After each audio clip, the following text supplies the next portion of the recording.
ശരി, ഞാൻ വിളിക്കാം. അമ്മ, മാധവേട്ടൻ എന്തു പറ്റി? എവിടെ? എനിക്കിപ്പൊ കാണണം. എന്താ മാധവേട്ടൻ? അമ്മേ, ബഹളം ഉണ്ടാക്കല്ലേ. ഞാനൊന്ന് പറയട്ടെ. ആദ്യം മാധവേട്ടൻ ഒന്ന് കാണട്ടെ, ബാക്കിയൊക്കെ പിന്നെ. അമ്മേ, എവിടെ? അവിടെയാണോ?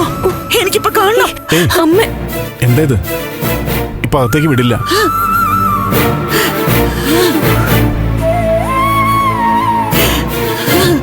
അതെ, ഒച്ചപ്പാടുണ്ടാക്കി ഇവിടെ പോലും നിൽക്കാൻ സമ്മതിക്കില്ല.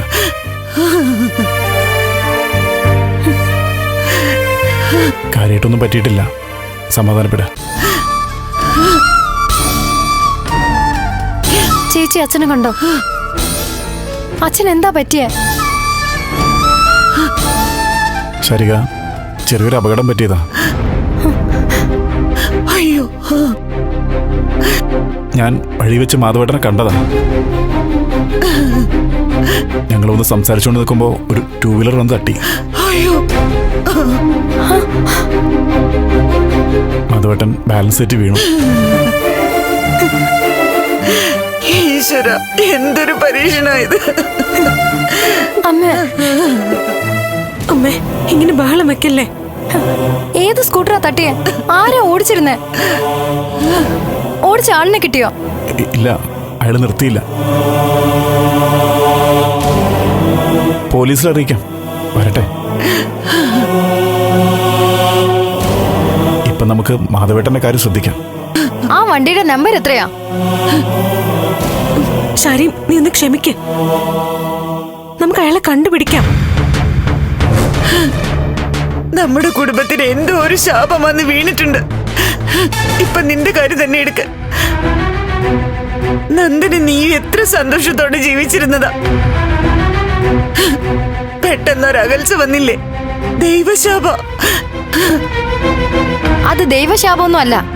ആ ശാപം വേറെയാ. ഇസബെല്ല ശാപം. ആ ശാപം ഞാൻ തീർക്കുന്നുണ്ട്. ശരി, ശരി, ഒന്ന് നിർത്ത്. ഇവിടെ നിന്നും ആവശ്യമില്ലാത്ത കാര്യങ്ങളൊന്നും സംസാരിക്കണ്ട.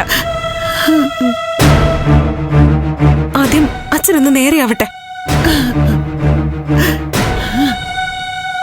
ഗിരീഷേട്ടാ, എന്തായാലും അച്ഛൻ അപകടം ഉണ്ടാക്കിയ ആളുടെ വിവരങ്ങളൊക്കെ എടുക്കണം.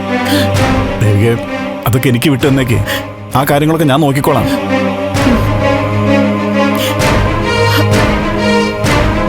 മോളെ നന്ദന് വിവരം അറിയിച്ചോ?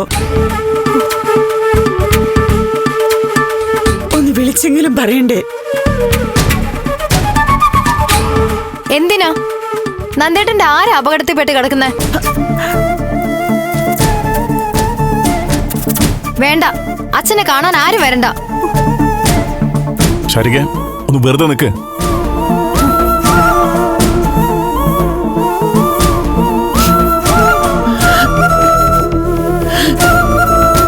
എന്റെ ഈശ്വര. ചേച്ചി, ഒന്ന് സമാധാനായിട്ടിരിക്കേ. എങ്ങനെ സമാധാനിക്കാനാ ഗിരീഷ്?